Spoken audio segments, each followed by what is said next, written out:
झन्डै नगरपालिका वडा नम्बर 2 अन्तर्गत साबिक 7 बेलटारबाट अम्बटेसम्मको लागि खानेपानीको पर्याप्त पहुँच पुर्याउने हेतुले सञ्चालन गरिएको यो बेलटार अम्बटे खानेपानी आयोजनालाई सम्पन्न पार्नको लागि चाहिँ 68 सालमा दर्ता भएको यो तिदुको बोटमुनि कालीरह यो खानेपानी आयोजनालाई चाहिँ पुनः आज खोज्दै हामी करिब 2-4 घन्टाको यो जङ्गल यात्रा पश्चात पुरानो दर्ता भएको मूल एरियामा आइपुग्यौँ।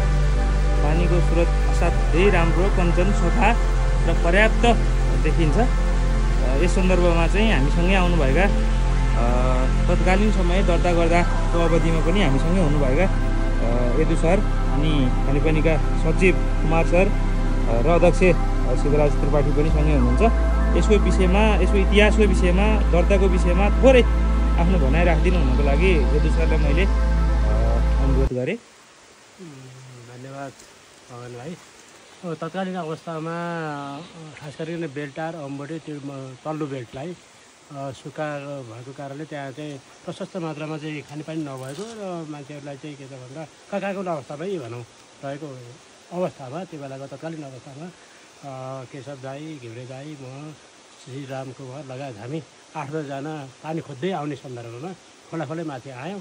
आउँदाखेरि यहाँ चाहिँ कञ्चन पानी यसरी नै भएको हामीले देख्यौँ र यो पानीलाई चाहिँ दर्ता गरेर अम्बटे बेलटार खानेपानीलाई को रूपमा दीर्घकालीन रूपमा भविष्यका पुस्ताहरूलाई आवश्यक पर्छ यो दर्ता गरेर राखौँ, अहिले प्रयोग गर्न सकिन्छ भोलि पुस्ताले खोल्लान् भनेर हामीले चाहिँ त्यो बेला पहल गरेर दर्ता गऱ्यौँ। यसको नाम चाहिँ अम्बटे बेलटार खानेपानी अथवा तिदुको बोटमुनिको कालीदह भन्दो रहेछ। त्यो बेला पनि आएको थिएन, त्यसलाई कालीदह भन्दा ठुलो रहेको थियो त्यो बेलामा, अहिले रुट पुरिएको।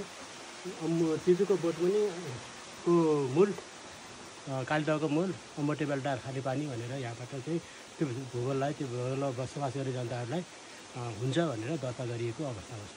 खास सरले यो दर्ताको बेलाको अवधिको विषयलाई जोड्नुभयो र अब खानेपानीको तत्कालीन अभावको अवस्था र आयोजना सञ्चालनको बारेमा चाहिँ छोटोमा आफ्नो कुरा राखिदिनु हुनुको लागि सचिव सर हाम्रो कुमार खड्काज्यूलाई चाहिँ मैले अनुरोध गरेँ। धन्यवाद भगवान भाइ। अब यो करिब 12-13 वर्ष अगाडि नै दर्ता भएर पनि हामीले लैजान नसकेको अवस्था, अलिकति पानीको अभाव भएको कारणले, हाम्रो अन्य स्रोतहरू नभएको कारणले अहिले आएर हामीले यो पुरानो दर्ता गरेकोलाई खोज्ने क्रममा आएर यो पानी भेटियो। निकै सङ्घर्ष गरेर यहाँसम्म आइयो जङ्गलमा। अब यो साबिक 9 नम्बर वडा हालको 4 नम्बर वडामा मूल रहेको छ भने यसको क्षेत्र भनेको चाहिँ हामीले बेलटारदेखि अम्बटेसम्मको एरिया रहनेछ। यसलाई छिटोभन्दा छिटो हामीले अब योजनामा राखेर त्यहाँका जनतालाई पानी खुवाउने योजनामा हामी अगाडि बढेका छौँ। धन्यवाद। आफ्नो छोटो भनाइ राख्नुभयो सचिव सरले। र अब थप यो स्रोत त हामीले पत्ता लगायौँ। अब यसको यही आर्थिक वर्षमा चाहिँ सञ्चालन गर्ने गरी कुन निकायबाट के कस्तो पहल भइरहेछ, बजेटको स्थिति के छ, यसको बारेमा छोटो आफ्नो कुरा राखिदिनु हुनुको लागि खानेपानी समितिको अध्यक्ष शिवराज त्रिपाठी सरलाई पनि मैले अनुरोध गरेँ। छोटकरी ल। अब हामीले यो 68 सालमा दर्ता गरिएको मूलबाट अहिलेसम्म हामीले पानी लाने अवस्था आएको थिएन र विभिन्न स्रोतबाट पानी लिफ्टिङहरू खोजियो, सम्भव गर्नलाई एकदमै गाह्रो भएको अवस्था आयो र अहिले करिब हाम्रो प्रदेश सरकार, स्थानीय तहबाट केही बजेट परेको कारणले गर्दा हामी यो पुरानै मूल दर्ताबाट पानी लाने कोसिसमा हामी धेरै लामो बाटो आएर मूलको पानी हेरेका छौँ र तल क्षेत्र पनि मोयाहरूलाई नि कुनै समस्या पर्ने अवस्था जस्तो मैले देखेको छैन।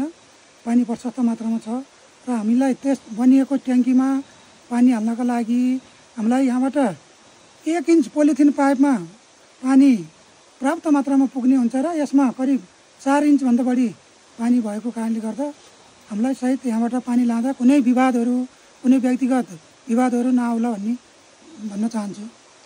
हस्, धन्यवाद।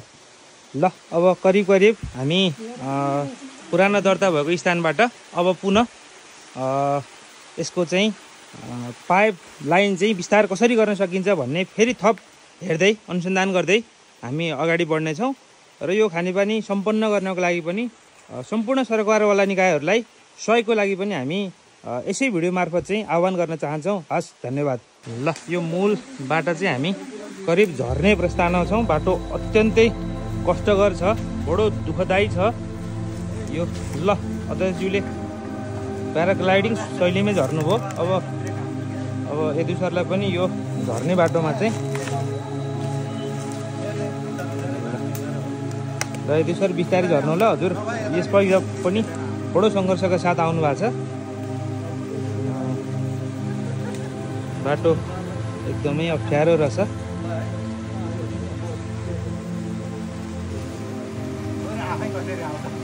अब मलाई पनि झर्न गाह्रै स्थिति छ छन चाहिँ। अब भिडियोलाई स्टप गरेर म झर्छु। यो झर्ने क्रममा हात पनि काट्यो। अब यो यस्तो यो कञ्चन पानी चाहिँ हामी आज खाएरै शुभारम्भ गर्नेतर्फ छौँ। अति राम्रो पानी, यतिकै शुद्धिकरण नगरिकन खाँदा पनि असाध्यै राम्रो छ।